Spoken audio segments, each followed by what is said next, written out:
Vi. The man with the twisted lip. Asa Whitney, brother of the late Elias Whitney, D.D., principal of the Theological College of St. George's, was much addicted to opium. The habit grew upon him, as I understand, from some foolish freak when he was at college, for having read De Quincey's description of his dreams and sensations, he had drenched his tobacco with laudanum in an attempt to produce the same effects.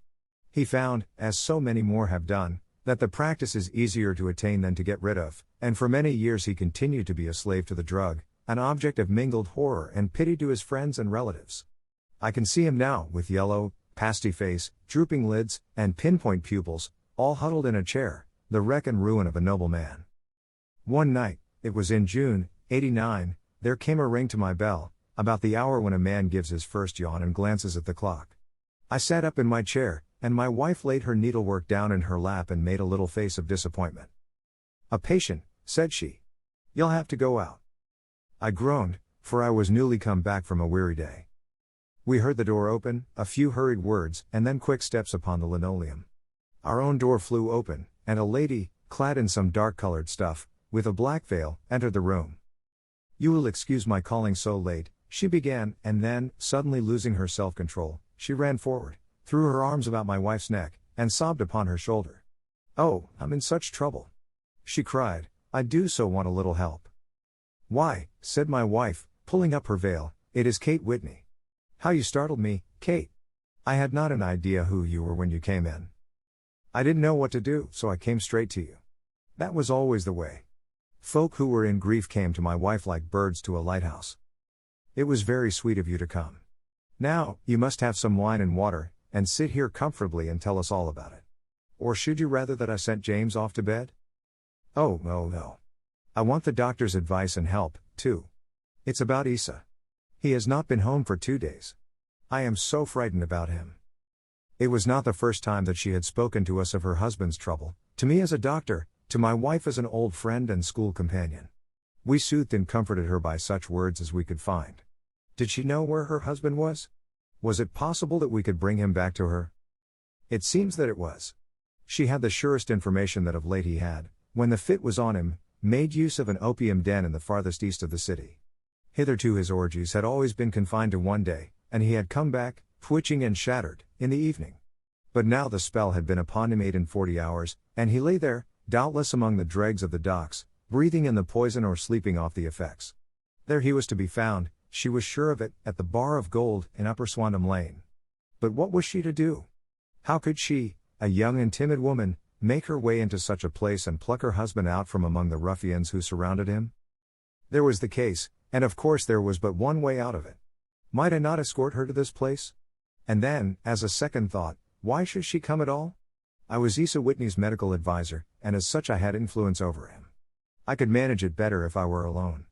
I promised her on my word that I would send him home in a cab within 2 hours if he were indeed at the address which she had given me.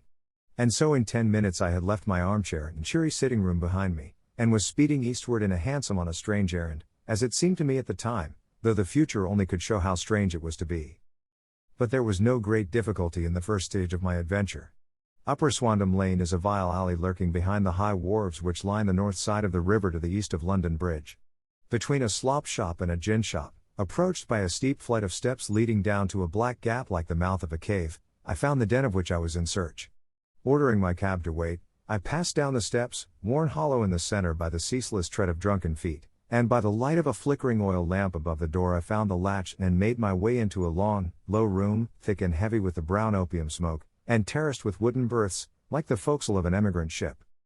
Through the gloom one could dimly catch a glimpse of bodies lying in strange fantastic poses, bowed shoulders, bent knees, heads thrown back, and chins pointing upward, with here and there a dark, lackluster eye turned upon the newcomer. Out of the black shadows there glimmered little red circles of light, now bright, now faint, as the burning poison waxed or waned in the bowls of the metal pipes. The most lay silent, but some muttered to themselves, and others talked together in a strange, low, monotonous voice, their conversation coming in gushes, and then suddenly tailing off into silence, each mumbling out his own thoughts and paying little heed to the words of his neighbor. At the farther end was a small brazier of burning charcoal, beside which on a 3-legged wooden stool there sat a tall, thin old man, with his jaw resting upon his 2 fists, and his elbows upon his knees, staring into the fire. As I entered, A sallow Malay attendant had hurried up with a pipe for me and a supply of the drug, beckoning me to an empty berth. "Thank you. I have not come to stay," said I. "There is a friend of mine here, Mr. Issa Whitney, and I wish to speak with him." There was a movement and an exclamation from my right, and peering through the gloom, I saw Whitney, pale, haggard, and unkempt, staring out at me. "My God! It's Watson," said he. He was in a pitiable state of reaction, with every nerve in a twitter. "I say, Watson, what o'clock is it?" "Nearly 11. "Of what day?" "Of Friday, June 19th. "Good heavens! I thought it was Wednesday." "It is Wednesday. What do you want to frighten a chap for?" He sank his face onto his arms and began to sob in a high treble key. "I tell you that it is Friday, man. Your wife has been waiting this 2 days for you. You should be ashamed of yourself." "So I am. But you've got mixed, Watson, for I have only been here a few hours, 3 pipes, 4 pipes, I forget how many. But I'll go home with you. I wouldn't frighten Kate, poor little Kate. Give me your hand. Have you a cab?" "Yes, I have one waiting." "Then I shall go in it. But I must owe something." "Find what I owe, Watson. I am all off color. I can do nothing for myself." I walked down the narrow passage between the double row of sleepers, holding my breath to keep out the vile, stupefying fumes of the drug, and looking about for the manager. As I passed the tall man who sat by the brazier, I felt a sudden pluck at my skirt, and a low voice whispered, "Walk past me, and then look back at me." The words fell quite distinctly upon my ear. I glanced down. They could only have come from the old man at my side, and yet he sat now as absorbed as ever, very thin, very wrinkled, bent with age, an opium pipe dangling down from between his knees, as though it had dropped in sheer lassitude from his fingers. I took 2 steps forward and looked back. It took all my self-control to prevent me from breaking out into a cry of astonishment. He had turned his back so that none could see him, but his form had filled out, his wrinkles were gone, the dull eyes had regained their fire, and there, sitting by the fire and grinning at my surprise, was none other than Sherlock Holmes. He made a slight motion to me to approach him, and instantly, as he turned his face half round to the company once more, subsided into a doddering, loose-lipped senility. "Holmes," I whispered, "what on earth are you doing in this den?" "As low as you can," he answered, "I have excellent ears. If you would have the great kindness to get rid of that sottish friend of yours, I should be exceedingly glad to have a little talk with you. I have a cab outside." "Then pray send him home in it. You may safely trust him, for he appears to be too limp to get into any mischief. I should recommend you also to send a note by the cabman to your wife to say that you have thrown in your lot with me.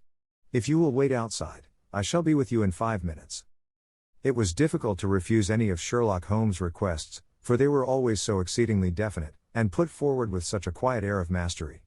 I felt, however, that when Whitney was once confined in the cab, my mission was practically accomplished, and for the rest, I could not wish anything better than to be associated with my friend in one of those singular adventures which were the normal condition of his existence. In a few minutes I had written my note, paid Whitney's bill, led him out to the cab, and seen him driven through the darkness. In a very short time a decrepit figure had emerged from the opium den, and I was walking down the street with Sherlock Holmes. For 2 streets he shuffled along with a bent back and an uncertain foot. Then, glancing quickly round, he straightened himself out and burst into a hearty fit of laughter. "I suppose, Watson," said he, "that you imagine that I have added opium smoking to cocaine injections, and all the other little weaknesses on which you have favored me with your medical views. I was certainly surprised to find you there. But not more so than I to find you. I came to find a friend. And I to find an enemy." "An enemy?" "Yes, one of my natural enemies, or, shall I say, my natural prey. Briefly, Watson, I am in the midst of a very remarkable inquiry, and I have hoped to find a clue in the incoherent ramblings of these sots, as I have done before now. Had I been recognized in the den, my life would not have been worth an hour's purchase, for I have used it before now for my own purposes, and the rascally Lasker who runs it has sworn to have vengeance upon me. There is a trapdoor at the back of that building, near the corner of Paul's Wharf, which could tell some strange tales of what has passed through it upon the moonless nights." "What? You do not mean bodies?" Bodies, Watson. We should be rich men if we had £1,000 for every poor devil who has been done to death in that den. It is the vilest murder trap on the whole riverside, and I fear that Neville St. Clair has entered it never to leave it more. But our trap should be here." He put his 2 forefingers between his teeth and whistled shrilly, a signal which was answered by a similar whistle from the distance, followed shortly by the rattle of wheels and the clink of horses' hoofs. "Now, Watson," said Holmes, as a tall dog cart dashed up through the gloom, throwing out two golden tunnels of yellow light from its side lanterns. "You'll come with me, won't you? If I can be of use." "Oh, a trusty comrade is always of use, and a chronicler still more so. My room at the Cedars is a double-bedded one." "The Cedars?" "Yes, that is Mr. St. Clair's house. I am staying there while I conduct the inquiry." "Where is it, then?" "Near Lee, in Kent. We have a 7-mile drive before us." "But I am all in the dark." "Of course you are. You'll know all about it presently. Jump up here." "All right, John, we shall not need you. Here's half-a-crown. Look out for me tomorrow, about 11. Give her head." "So long, then." He flicked the horse with his whip, and we dashed away through the endless succession of somber and deserted streets, which widened gradually, until we were flying across a broad balustraded bridge, with the murky river flowing sluggishly beneath us. Beyond lay another dull wilderness of bricks and mortar, its silence broken only by the heavy, regular footfall of the policeman, or the songs and shouts of some belated party of revelers. A dull rack was drifting slowly across the sky, and a star or two twinkled dimly here and there through the rifts of the clouds. Holmes drove in silence, with his head sunk upon his breast, and the air of a man who was lost in thought, while I sat beside him, curious to learn what this new quest might be which seemed to tax his powers so sorely, and yet afraid to break in upon the current of his thoughts. We had driven several miles, and were beginning to get to the fringe of the belt of suburban villas, when he shook himself, shrugged his shoulders, and lit up his pipe with the air of a man who has satisfied himself that he is acting for the best. "You have a grand gift of silence, Watson," said he. "It makes you quite invaluable as a companion. 'Pon my word, it is a great thing for me to have someone to talk to, for my own thoughts are not over pleasant. I was wondering what I should say to this dear little woman tonight when she meets me at the door. You forget that I know nothing about it. I shall just have time to tell you the facts of the case before we get to Lee. It seems absurdly simple, and yet, somehow I can get nothing to go upon. There's plenty of thread, no doubt, but I can't get the end of it into my hand. Now, I'll state the case clearly and concisely to you, Watson, and maybe you can see a spark where all is dark to me." "Proceed, then." "Some years ago, to be definite, in May, 1884, there came to Lee a gentleman, Neville St. Clair by name, who appeared to have plenty of money. He took a large villa, laid out the grounds very nicely, and lived generally in good style. By degrees he made friends in the neighborhood, and in 1887 he married the daughter of a local brewer, by whom he now has 2 children. He had no occupation, but was interested in several companies and went into town as a rule in the morning, returning by the 5:14 from Cannon Street every night. Mr. St. Clair is now 37 years of age, is a man of temperate habits, a good husband, a very affectionate father, and a man who is popular with all who know him. I may add that his whole debts at the present moment, as far as we have been able to ascertain, amount to £88 tens, while he has £220 standing to his credit in the Capital and Counties Bank. There is no reason, therefore, to think that money troubles have been weighing upon his mind. Last Monday Mr. Neville St. Clair went into town rather earlier than usual, remarking before he started that he had 2 important commissions to perform, and that he would bring his little boy home a box of bricks. Now, by the merest chance, his wife received a telegram upon this same Monday, very shortly after his departure, to the effect that a small parcel of considerable value which she had been expecting was waiting for her at the offices of the Aberdeen Shipping Company. Now, if you are well up in your London, you will know that the office of the company is in Fresno Street, which branches out of Upper Swandam Lane, where you found me tonight. Mrs. St. Clair had her lunch, started for the city, did some shopping, proceeded to the company's office, got her packet, and found herself at exactly 4:35 walking through Swandam Lane on her way back to the station. Have you followed me so far? It is very clear. If you remember, Monday was an exceedingly hot day, and Mrs. St. Clair walked slowly, glancing about in the hope of seeing a cab, as she did not like the neighborhood in which she found herself. While she was walking in this way down Swandam Lane, she suddenly heard an ejaculation or cry, and was struck cold to see her husband looking down at her and, as it seemed to her, beckoning to her from a second-floor window. The window was open, and she distinctly saw his face, which she describes as being terribly agitated. He waved his hands frantically to her, and then vanished from the window so suddenly that it seemed to her that he had been plucked back by some irresistible force from behind.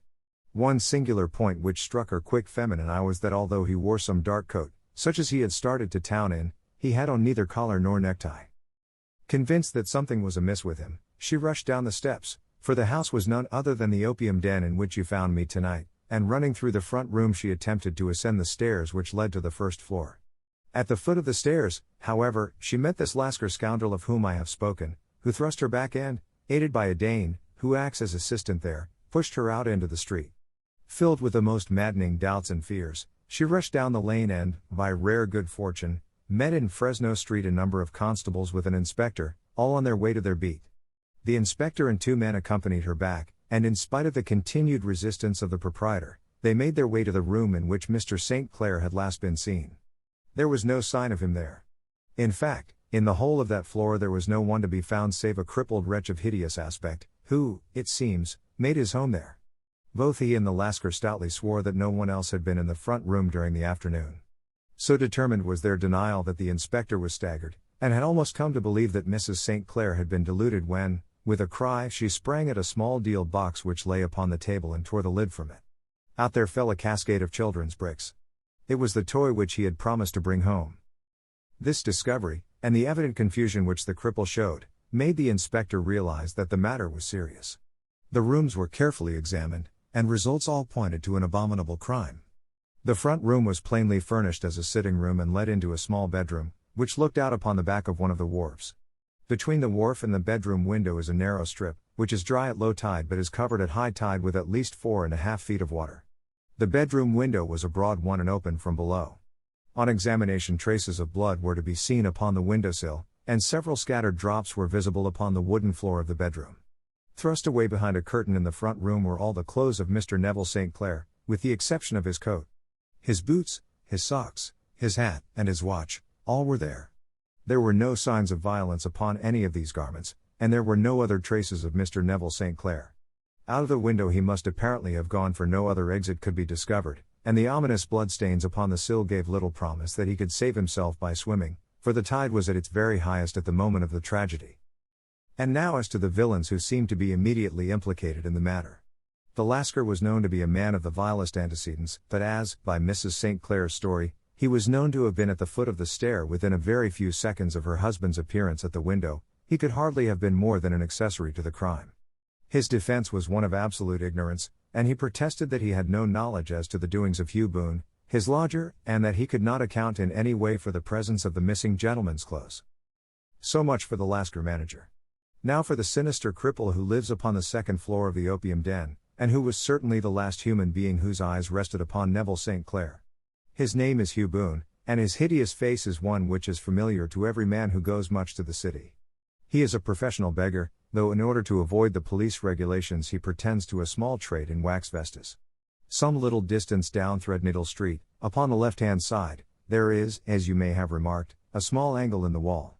Here it is that this creature takes his daily seat, cross-legged with his tiny stock of matches on his lap, and as he is a piteous spectacle a small rain of charity descends into the greasy leather cap which lies upon the pavement beside him.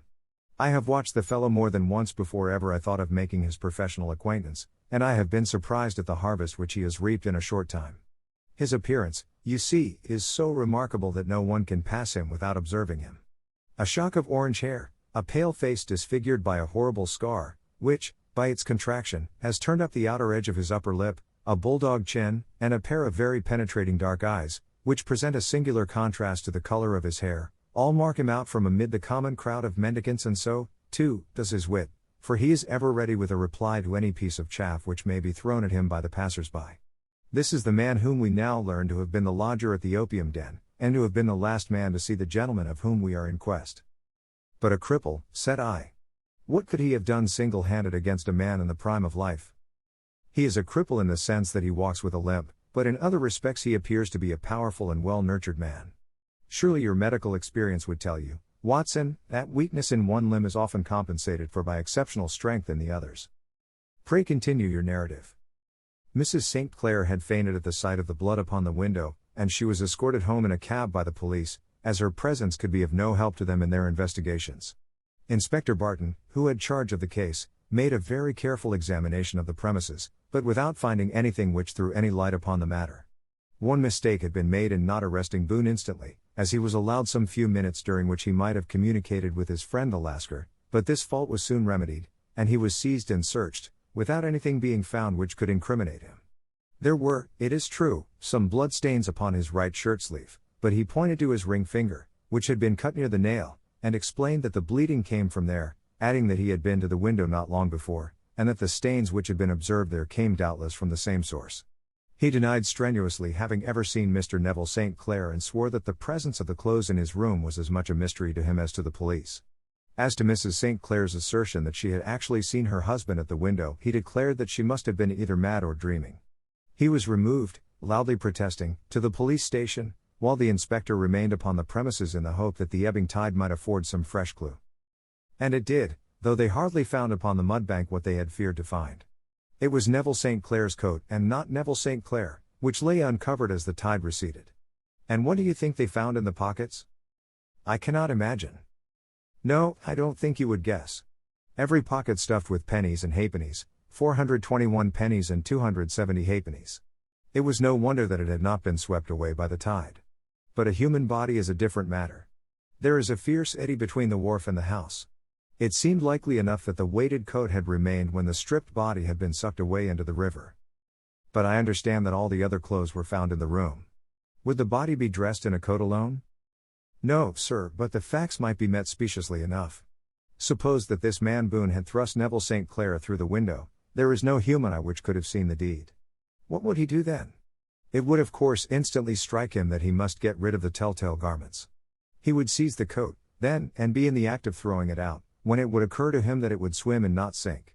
He has little time, for he has heard the scuffle downstairs when the wife tried to force her way up, and perhaps he has already heard from his Lascar confederate that the police are hurrying up the street. There is not an instant to be lost. He rushes to some secret hoard, where he has accumulated the fruits of his beggary, and he stuffs all the coins upon which he can lay his hands into the pockets to make sure of the coat sinking. He throws it out, and would have done the same with the other garments had not he heard the rush of steps below, and only just had time to close the window when the police appeared. It certainly sounds feasible. Well, we will take it as a working hypothesis for want of a better. Boone, as I have told you, was arrested and taken to the station, but it could not be shown that there had ever before been anything against him. He had for years been known as a professional beggar, but his life appeared to have been a very quiet and innocent one. There the matter stands at present, and the questions which have to be solved: what Neville St. Clair was doing in the opium den, what happened to him when there, where is he now, and what Hugh Boone had to do with his disappearance, are all as far from a solution as ever. I confess that I cannot recall any case within my experience which looked at the first glance so simple and yet which presented such difficulties. While Sherlock Holmes had been detailing this singular series of events, we had been whirling through the outskirts of the great town until the last straggling houses had been left behind, and we rattled along with a country hedge upon either side of us.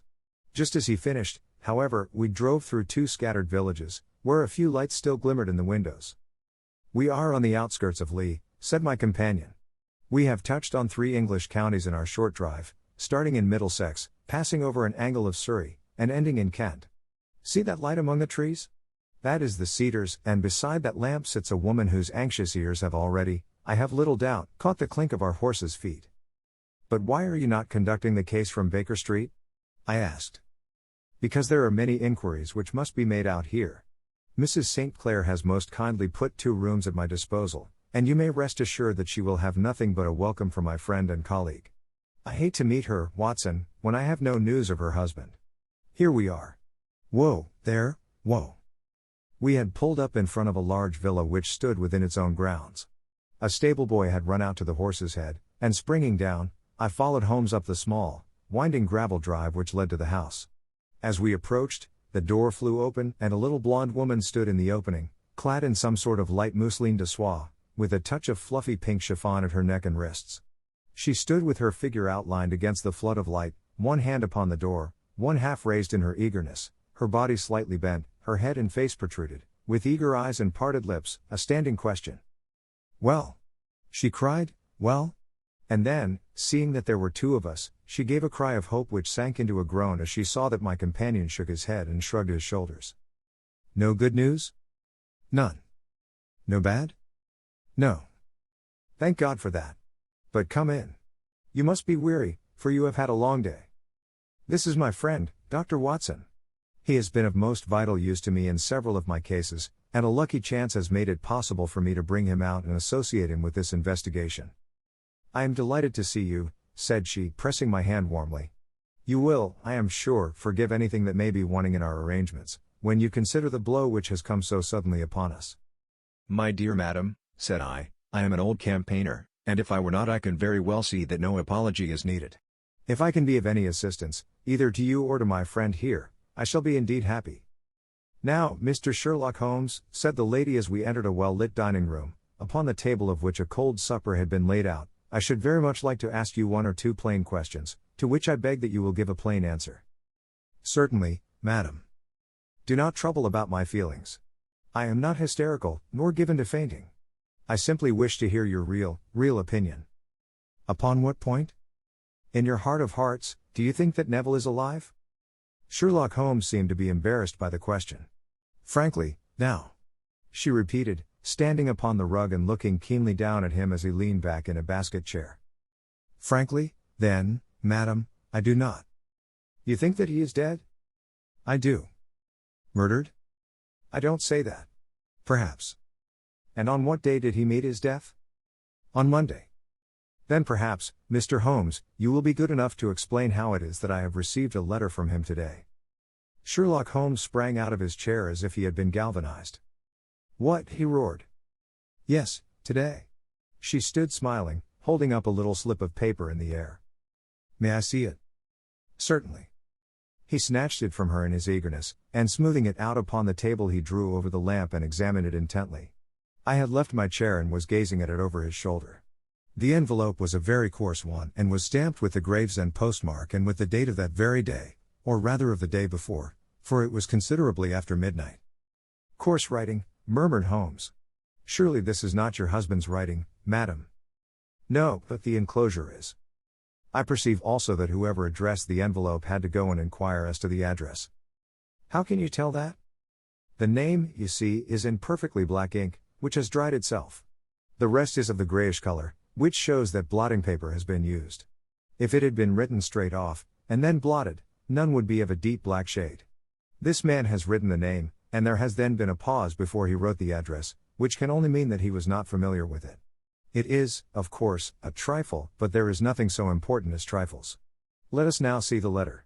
Ha! There has been an enclosure here. Yes, there was a ring. His signet ring.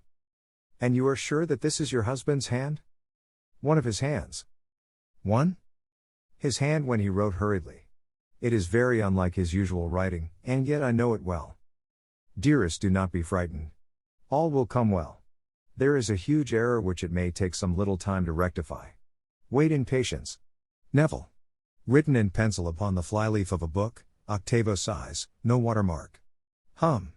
Posted today in Gravesend by a man with a dirty thumb. Ha! And the flap has been gummed, if I am not very much in error, by a person who had been chewing tobacco. And you have no doubt that it is your husband's hand, madam? None. Neville wrote those words. And they were posted today at Gravesend. Well, Mrs. St. Clair, the clouds lighten, though I should not venture to say that the danger is over. But he must be alive, Mr. Holmes. Unless this is a clever forgery to put us on the wrong scent. The ring, after all, proves nothing. It may have been taken from him. No, it is his very own writing. Very well. It may, however, have been written on Monday and only posted today. That is possible. If so, much may have happened between. Oh, you must not discourage me, Mr. Holmes. I know that all is well with him. There is so keen a sympathy between us that I should know if evil came upon him. On the very day that I saw him last he cut himself in the bedroom, and yet I in the dining room rushed upstairs instantly with the utmost certainty that something had happened. Do you think that I would respond to such a trifle and yet be ignorant of his death? I have seen too much not to know that the impression of a woman may be more valuable than the conclusion of an analytical reasoner. And in this letter you certainly have a very strong piece of evidence to corroborate your view. But if your husband is alive and able to write letters, why should he remain away from you? I cannot imagine. It is unthinkable. And on Monday he made no remarks before leaving you? No. And you were surprised to see him in Swandam Lane? Very much so. Was the window open? Yes. Then he might have called to you? He might. He only, as I understand, gave an inarticulate cry? Yes. A call for help, you thought? Yes. He waved his hands. But it might have been a cry of surprise. Astonishment at the unexpected sight of you might cause him to throw up his hands. It is possible. And you thought he was pulled back? He disappeared so suddenly. He might have leapt back. You did not see anyone else in the room? No, but this horrible man confessed to having been there, and the Lascar was at the foot of the stairs. Quite so. Your husband, as far as you could see, had his ordinary clothes on? But without his collar or tie. I distinctly saw his bare throat. Had he ever spoken of Swandam Lane? Never. Had he ever showed any signs of having taken opium? Never. Thank you, Mrs. St. Clair. Those are the principal points about which I wish to be absolutely clear. We shall now have a little supper and then retire, for we may have a very busy day tomorrow. A large and comfortable double-bedded room had been placed at our disposal, and I was quickly between the sheets, for I was weary after my night of adventure. Sherlock Holmes was a man, however, who, when he had an unsolved problem upon his mind, would go for days, and even for a week, without rest, turning it over, rearranging his facts, looking at it from every point of view until he had either fathomed it or convinced himself that his data were insufficient. It was soon evident to me that he was now preparing for an all-night sitting. He took off his coat and waistcoat, put on a large blue dressing gown, and then wandered about the room collecting pillows from his bed and cushions from the sofa and armchairs. With these he constructed a sort of Eastern divan, upon which he perched himself cross-legged, with an ounce of shag tobacco and a box of matches laid out in front of him. In the dim light of the lamp I saw him sitting there, an old briar pipe between his lips, his eyes fixed vacantly upon the corner of the ceiling, the blue smoke curling up from him, silent, motionless, with a light shining upon his strong-set aquiline features. So he sat as I dropped off to sleep, and so he sat when a sudden ejaculation caused me to wake up, and I found the summer sun shining into the apartment. The pipe was still between his lips, the smoke still curled upward, and the room was full of a dense tobacco haze, but nothing remained of the heap of shag which I had seen upon the previous night. "Awake, Watson?" he asked. "Yes." "Game for a morning drive?" "Certainly." "Then dress. No one is stirring yet, but I know where the stable boy sleeps, and we shall soon have the trap out." He chuckled to himself as he spoke, his eyes twinkled, and he seemed a different man to the somber thinker of the previous night. As I dressed I glanced at my watch. It was no wonder that no one was stirring. It was 25 minutes past 4. I had hardly finished when Holmes returned with the news that the boy was putting in the horse. "I want to test a little theory of mine," said he, pulling on his boots. "I think, Watson, that you are now standing in the presence of one of the most absolute fools in Europe. I deserve to be kicked from here to Charing Cross. But I think I have the key of the affair now." "And where is it?" I asked, smiling. "In the bathroom," he answered. "Oh, yes, I am not joking," he continued, seeing my look of incredulity. "I have just been there, and I have taken it out, and I have got it in this Gladstone bag. Come on, my boy, and we shall see whether it will not fit the lock." We made our way downstairs as quietly as possible, and out into the bright morning sunshine. In the road stood our horse and trap, with the half-clad stable boy waiting at the head. We both sprang in, and away we dashed down the London road. A few country carts were stirring, bearing in vegetables to the metropolis, but the lines of villas on either side were as silent and lifeless as some city in a dream. "It has been in some points a singular case," said Holmes, flicking the horse on into a gallop. "I confess that I have been as blind as a mole, but it is better to learn wisdom late than never to learn it at all." In town the earliest risers were just beginning to look sleepily from their windows as we drove through the streets of the Surrey side. Passing down the Waterloo Bridge Road we crossed over the river, and dashing up Wellington Street wheeled sharply to the right and found ourselves in Bow Street. Sherlock Holmes was well known to the force, and the two constables at the door saluted him. One of them held the horse's head while the other led us in. "Who is on duty?" asked Holmes. "Inspector Bradstreet, sir." "Ah, Bradstreet, how are you?" A tall, stout official had come down the stone-flagged passage, in a peaked cap and frog jacket. "I wish to have a quiet word with you, Bradstreet." "Certainly, Mr. Holmes. Step into my room here." It was a small, office-like room, with a huge ledger upon the table and a telephone projecting from the wall. The inspector sat down at his desk. "What can I do for you, Mr. Holmes?" "I called about that beggarman, Boone, the one who was charged with being concerned in the disappearance of Mr. Neville St. Clair, of Lee." "Yes. He was brought up and remanded for further inquiries." "So I heard. You have him here?" "In the cells." "Is he quiet?" "Oh, he gives no trouble.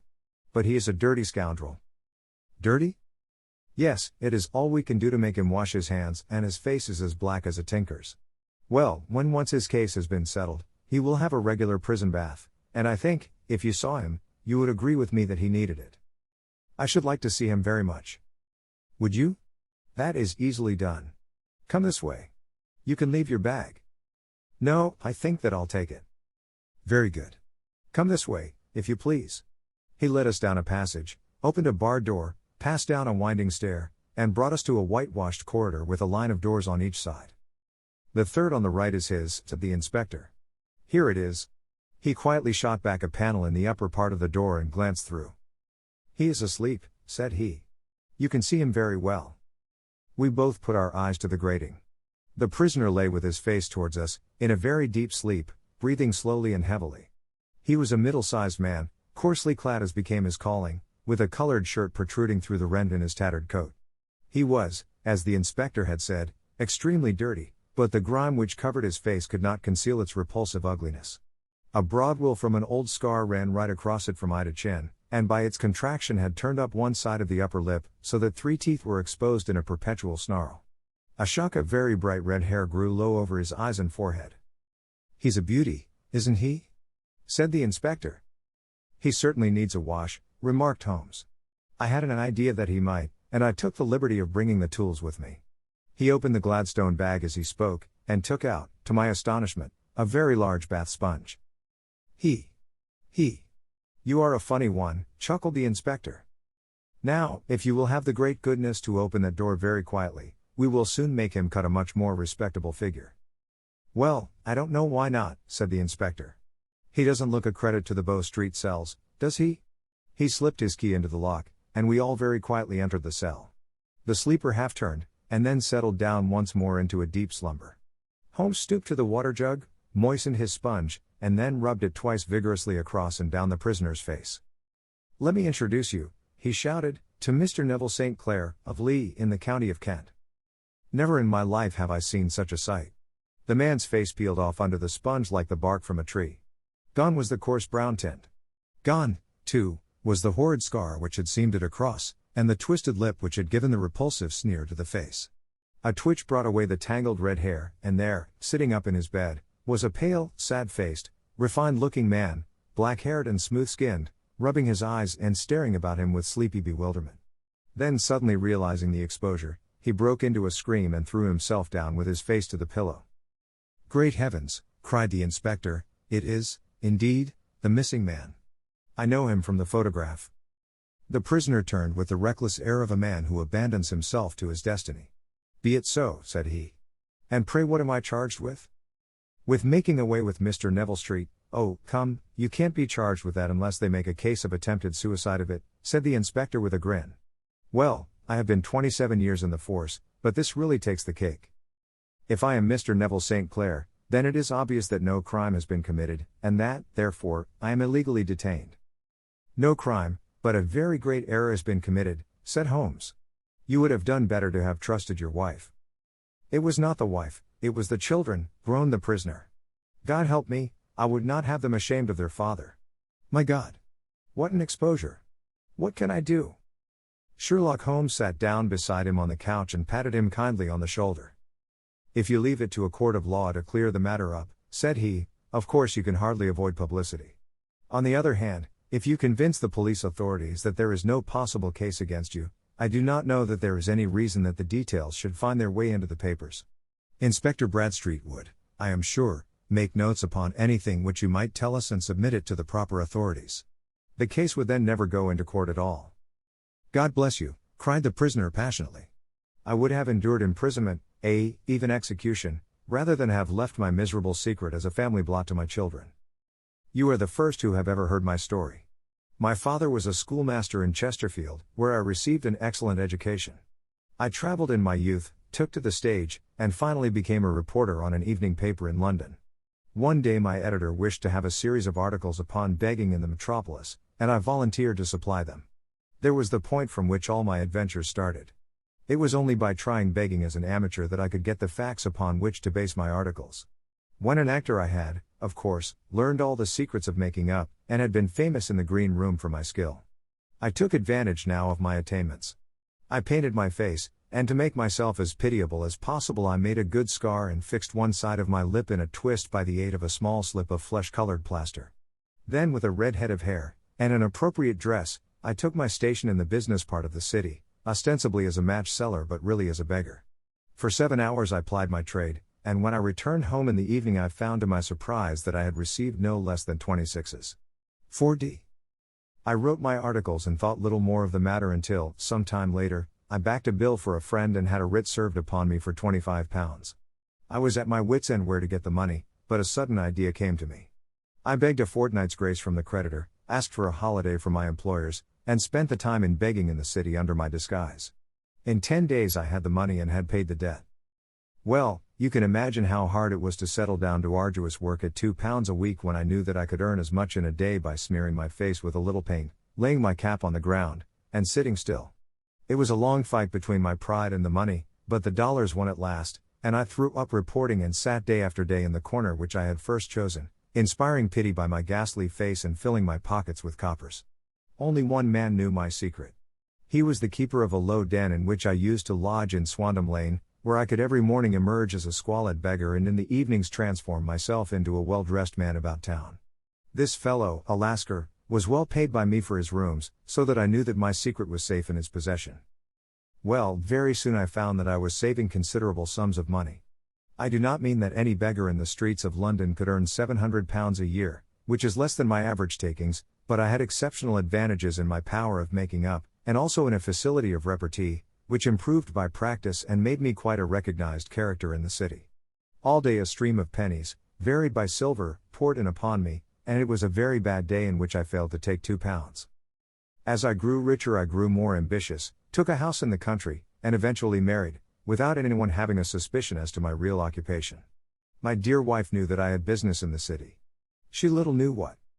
Last Monday I had finished for the day and was dressing in my room above the opium den when I looked out of my window and saw, to my horror and astonishment, that my wife was standing in the street, with her eyes fixed full upon me. I gave a cry of surprise, threw up my arms to cover my face, and, rushing to my confidant, the Lascar, entreated him to prevent anyone from coming up to me. I heard her voice downstairs, but I knew that she could not ascend. Swiftly I threw off my clothes, pulled on those of a beggar, and put on my pigments and wig. Even a wife's eyes could not pierce so complete a disguise. But then it occurred to me that there might be a search in the room, and that the clothes might betray me. I threw open the window, reopening by my violence a small cut which I had inflicted upon myself in the bedroom that morning. Then I seized my coat, which was weighted by the coppers which I had just transferred to it from the leather bag in which I carried my takings. I hurled it out of the window, and it disappeared into the Thames. The other clothes would have followed, but at that moment there was a rush of constables up the stair, and a few minutes after I found, I confess, to my relief, that instead of being identified as Mr. Neville St. Clair, I was arrested as his murderer. I do not know that there is anything else for me to explain. I was determined to preserve my disguise as long as possible, and hence my preference for a dirty face. Knowing that my wife would be terribly anxious, I slipped off my ring and confided it to the Lascar at a moment when no constable was watching me, together with a hurried scrawl, telling her that she had no cause to fear. That note only reached her yesterday, said Holmes. Good God! What a week she must have spent. The police have watched this Lascar, said Inspector Bradstreet, and I can quite understand that he might find it difficult to post a letter unobserved. Probably he handed it to some sailor customer of his, who forgot all about it for some days. That was it, said Holmes, nodding approvingly. I have no doubt of it. But have you never been prosecuted for begging? Many times, but what was a fine to me? It must stop here, however, said Bradstreet. If the police are to hush this thing up, there must be no more of Hugh Boone. I have sworn it by the most solemn oaths which a man can take. In that case I think that it is probable that no further steps may be taken. But if you are found again, then all must come out. I am sure, Mr. Holmes, that we are very much indebted to you for having cleared the matter up. I wish I knew how you reach your results. I reached this one, said my friend, by sitting upon 5 pillows and consuming an ounce of shag. I think, Watson, that if we drive to Baker Street we shall just be in time for breakfast.